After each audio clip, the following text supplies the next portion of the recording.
자, 안녕하세요. 12월 13일 매시경 시작하도록 하겠습니다. 자, 여러분, 오늘 기사 뭘까요? 자, 한번 봅시다. 자, 제가 또 두 개를 기사 선정을 해놨는데요. 첫 번째 기사는 금리 인상에 대한 이슈네요.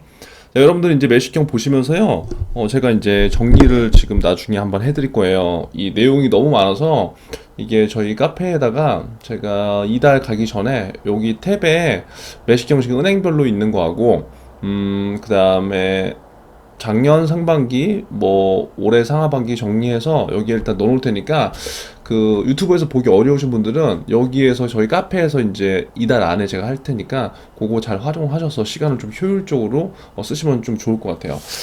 자, 먼저 오늘 금리 인상기에 대한 얘기인데 이 금리라는 게 굉장히 이제 중요하잖아요. 그렇죠. 금리가 중요하기 때문에 금리와 굉장히 연관되어 있는 것들이 많아요. 그래서 이 하나의 이슈를 우리가 어디에 적용시킬 것인가에 따라서 정말 생각할 것도 굉장히 많아진다. 제가 오늘 매시경을 이제 하면서 이제 질문들이 굉장히 많이 왔거든요. 질문들. 그래서 그 질문들을 지금 답을 해주려고 하다가 그냥 답을 제가 따로 해드릴 거예요. 따로 질문을 그냥 이제 하나씩 이제 보면서 설명을 해드릴 건데 오늘 저녁에 이제 하나씩 이제 제가 설명을 해드릴게요. 이렇게 여러분들이 제 메일이나 블로그에 남긴 거 경제신문 읽기가 굉장히 어렵다. 그리고 내가 지금 잘하고 있는 건가? 이걸 이렇게 해야 되냐? 막 이런 게 굉장히 많아요. 그래서 제가 대답을 다 못 해드리기 때문에 이걸 그냥 차라리 컨텐츠 하나를 빼서 이거에 대한 답을 드릴 거예요. 그리고 그 뭐야? 이런 질문을 해도 되나? 뭐 그런 것도 사실 많이 있어요. 그러니까 그만큼 이게 온도차가 있을 수밖에 없다는 거예요. 저는 최대한 지금 쉽게 한다고 하지만 전혀 내가 뭐 20 몇 년 동안 살면서 사실 신문을 읽어본 적도 없고 경제 관심도 없었어. 그러다 보는데 금융권 취업을 하려고 그래? 그렇게 해서 시작하는 사람도 있고 꼭 금융권 취업은 아니지만 요즘에 경제라든가 일반적인 뭐 돌아가는 상황에 대해서 모르면 안 되잖아요. 사실 내가 취업을 하든 뭘 하든. 그러니까 그런 면에서 좀 필요하기 때문에 조금 더 최대한 저는 쉽게 하려고 하는 목적이 있기 때문에 그러한 내용들을 그냥 Q&A에 담아서 한 5분 이내의 내용으로 제가 그냥 해드릴 테니까 한번 그것도 잘 한번 활용을 해보시면 좋을 것 같습니다. 자, 오늘 첫 기사예요. 자, 봅시다 한번. 코로나19 사태로 시작된 기준금리 0% 시대가 막을 내렸다. 막을 내렸어요, 여러분. 그쵸? 막을 내렸어. 기준금리 0% 시대 언제 막을 내렸어요? 지난달에 내렸다고 제가 매시경에서 설명을 해드렸죠. 20개월 만에 지금 기준금리가 그 1%대로 올라갔다. 자, 그래서 이 이슈는 굉장히 크다, 지금. 자, 한국은행이 지난달 25일 기준금리를 0.75%에서 1% 올렸다, 여러분. 이거 잘 기억해야 됩니다. 언제 올렸다? 지난달 25일. 0.75, 그러니까 제로 금리에서 1%대로 올라갔다. 자, 이어서 여기서 중요한 건 뭐다? 내년에도 추가 금리 인상을 할 것이라는 전망이 있기 때문에 지금 모두가 숨죽이고 있는 거예요. 그래서 가계대출에 대한 그 문제가 굉장히 심각한 이유가 이게 지금 기준금리가 올라와 버리면 시중은행 기준금리도 당연히 시중은행 기준금리가 아니죠. 시중은행 금리도 그에 따라서 더 많이 올라가기 때문에 이제 막 예전처럼 이거 뭐 하우스포 되는 거 아니야? 그런 걱정들이 충분히 생길 수 있는 그러한 시기다. 이해되시죠? 그래서 금리가 지금 제로 금리가 아니다. 자, 미국을 필두로 주요국 중앙은행도 돈줄 제기를 서두르고 있다. 그러니까 지금 이거는 이거예요. 돈을 예전에는 막 풀었어. 쫙 풀었어. 경기가 안 좋고 하니까 돈을 막 풀어서 돈을 찍어서 뿌린 거죠. 예를 들어서. 그쵸? 여기까지 이해되시죠? 돈을 풀었어.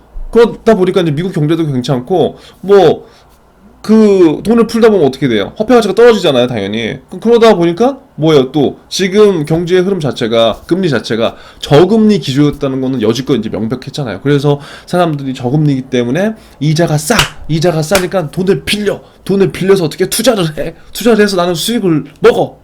그게 부동산에도 지금 적용이 되고 우리나라 같은 경우에도 주식에도 적용이 됐다는 거죠. 근데 돈을 막 풀었는데 이제 더 이상 이제 그렇게 할 이제 이유가 없어진 거죠. 그러니까 지금 뭐예요? 중앙은행이 우리나라가 아니잖아요. 미국의 중앙은행이 돈을 이제 푼 거를 쫙 걷어들이려고 돈줄 쬐기를 딱 하려고 하고 있다는 거예요. 여기까지 이해되시죠? 그러니까 우리 뭐 쉽게 해요. 너무 어렵게 공부하지 말고. 자, 그래서 이제 풀려져 있던 것들을 쫙 이제 돈줄 쬐기를 하려고 하고 있다. 그냥 그 상황까지만 우리가 이해를 해주면 될 것 같고, 결국 뭐다? 뭐 인플레이션 압력이 높아지고 있다. 이런 거 어려운 거 하지 말자고요. 인플레이션 뭐야? 물가가 올라간다는 거야. 결국 물가는 계속 올라간다. 그럼 물가가 올라간다는 건 뭐예요? 새우깡이 예전에 300원 하던 게 지금 1000원이야. 1000원 하던 게 나중에 10년 지나면 1000원이 되겠어요? 더 올라가겠지, 상식적으로. 그쵸? 그러면 그렇게 해서 계속적으로 물가가 계속적으로 올라가고 있다. 그리고 테이퍼링. 말이 어렵잖아요. 그러니까 아까 돈 뿌려놨던 거를 이제 걷는다는 거예요. 자산 매입을. 이제 축소한다는 거다. 그래서 이렇게 해서 아무튼 이렇게 되면은 제로금리 시대가 끝나고 미국부터 금리를 인상할 거다. 자, 제 얘기가 지금 최대한 제가 뭐 쉽게 하려고 했지만 다 어렵다. 그럼 뭐만 기억하면 되냐? 기준금리 한국은행에서 우리나라의 금리의 기준이 되는 것들을 발표를 하는데 그게 원래 제로금리였다. 제로금리가 딱 0% 금리가 아니라 0%대 금리를 우리는 제로금리라고 할 수 있는데 이것들이 지금 작년이 아니라 지난달 25일 1% 올랐다. 그래서 우와 이게 뭐 엄청 많이 올랐다 그게 아니라 기준금리가 제로에서 이렇게 1%를 올린다고 한 것은 이제 앞으로 금리를 계속적으로 올릴 수도 있다. 이러한 우리가 정황을 예측할 수 있다. 이 근거가 우리나라뿐만 아니라 우리나라는 뭐예요? 미국의 영향을 많이 받는데 이 미국 또한 이러한 많은 이슈들로 인해서 지금 뭐다? 금리 인상을 할 것 같다. 그러니까 미국이 금리를 올리면 우리나라도 올릴 가능성이 더 크기 때문에 그래서 앞으로 금리를 더 올리게 되면은 이때 만약에 비투나 영끌에서 뭔가를 산 사람들이 가계부채 허덕이는 그러한 상황이 연출될 수도 있다. 여기까지만 이해를 해주면 될 것 같아요. 이게 만약에 이해 안 된다. 이 내용을 한 3-4번 들어보세요. 그러고도 이해 안 된다. 어떻게 해요? 저한테 질문을 던지세요. 이해되시죠? 여기까지. 자, 그래서 여기서 나온 건 뭐냐면 그래서 지금 금리가 어떻게 돼요? 막 올라가는 그런 상황이기 때문에 우리가 뭔가 재테크를 하거나 뭔가를 할 때 대출을 받을 때 고정금리를 추천한다는 거예요. 고정금리. 그러니까 금리가 지금 상승하는 시기이기 때문에 내가 만약에 대출을 받는다는 건 뭐예요? 돈을 빌리는 거잖아요. 돈을 빌리는데 어떻게 되겠어요? 앞으로 금리가 올라갈 것 같으면 내가 지금 싼 가격에 미리 요 가격에 금리를 딱 고정을 시켜서 있는 게 낫겠죠. 그렇죠? 여기서 이해되시죠? 자, 보시면 직장인 김모 씨는 지난 8월 말 한 시중은행에서 전세대출을 받았다. 여러분 전세대출 아시죠? 3개월 1년 변동금리와 2년 고정금리 상품 사이에 고민하다 당장 금리가 낮은 3개월 변동금리를 선택했다. 기준금리 인상이 예고된 상태여서 불안감이 있었지만 당장의 금리 격차 0.5포인트 정도로 컸기 때문에 이렇게 선택했다는 거예요. 하지만 최근 김 씨는 단 3개월 만에 0.3%포인트 넘게 오른 금리를 통보받고 낙심했다. 그러니까 왜 이렇게 했냐면 금리는 올라갈 거야 라고 생각을 했지만 예상했던 것보다 금리 상승 속도가 너무 빠른 거야. 은행에서 이제 돈을 빌렸는데 그럼 이 사람은 어떻게 되겠어요? 짜증나. 내가 잘못 생각했는데 금리가 올라갈 거는 같았지만 그래도 내 생각에 이렇게 빨리 올라갈 것 같지 않았는데 나 진짜 짱구 같은 짓 했네. 이렇게 후회된다고 하는 거예요. 그래서 금리가 올라갈 시기에는 우리가 새로 대출을 받을 때 대출을 받는다. 이걸 뭐라고 그래? 여신이라고 하죠. 은행 가면 돈을 빌리는 거 대출을 받으려고 할 때 뭐가 유리하다? 요거 하나 말해주면 된다. 고정금리, 픽스되어 있는 금리가 변동금리보다 유리하다. 왜? 금리가 이렇게 쭉 계속 올라갈 수 있으니까. 지금 기준금리가 이제 1%지만 2%, 3%, 4% 될지 어떻게 알아요? 누가 어떻게 알아? 예상을 못하는 거죠. 그래서 변동금리 상품은 중고가 되는 코픽스 또는 단기 금융체에 따라 3개월에서 1년마다 기준금리가 재산정돼 금리 인상분이 고스란히 대출이자에 반영된다. 아시겠죠? 변동금리는.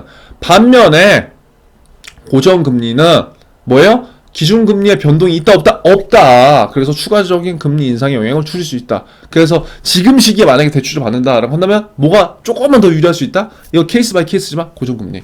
자, 엄마 우리 대출 뭘로 받았어? 전세대출 아니면 주택담보대출 고정금리예요? 변동금리예요?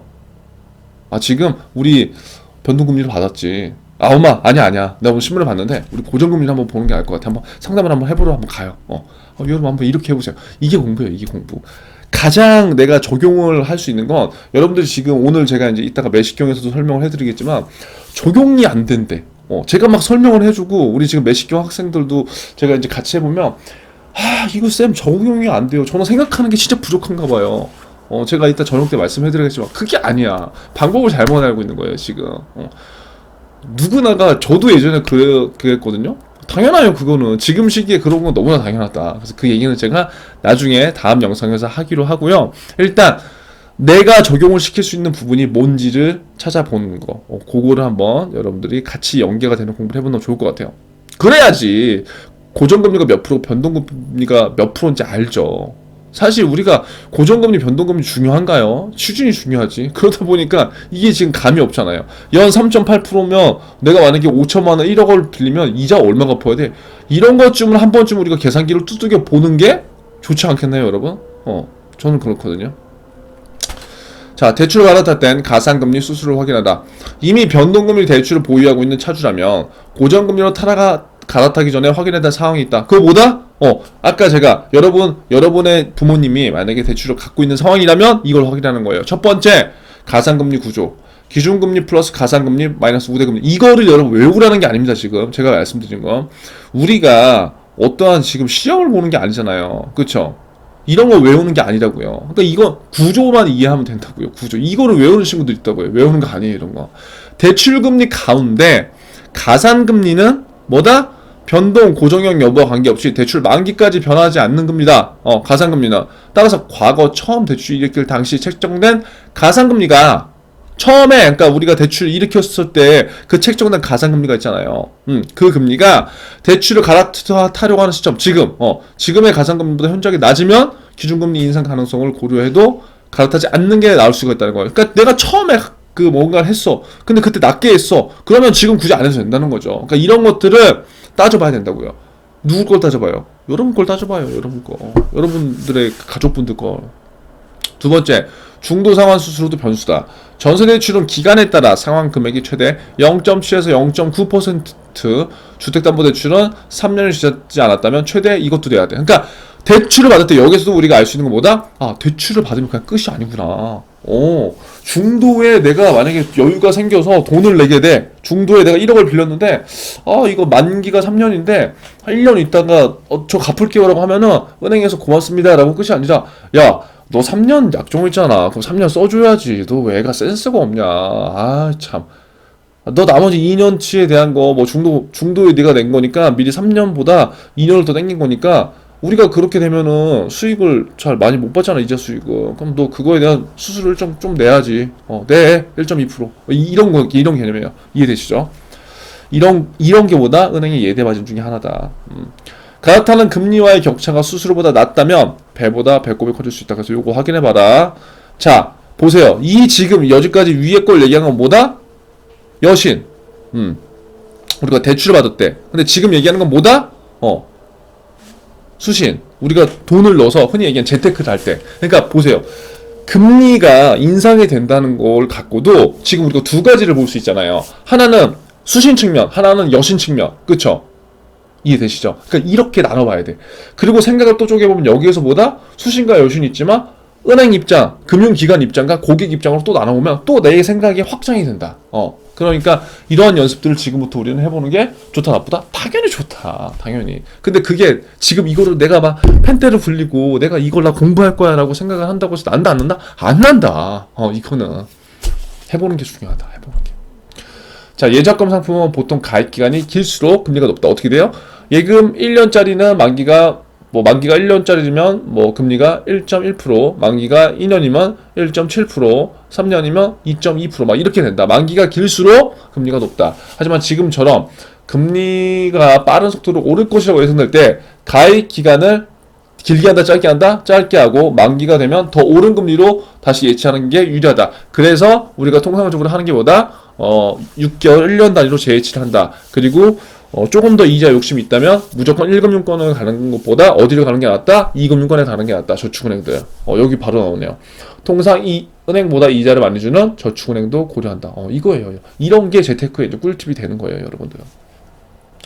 최근 인터넷 은행과 저축은행에선 복잡한 조건 없이 하루만 맡겨도 연 2%대 이자를 주는 수시 입출고식 예금, 이른바 파킹 통장이 인기다. 이 파킹 통장에 대해서도 제가 매식경에서 엄청나게 얘기했어요.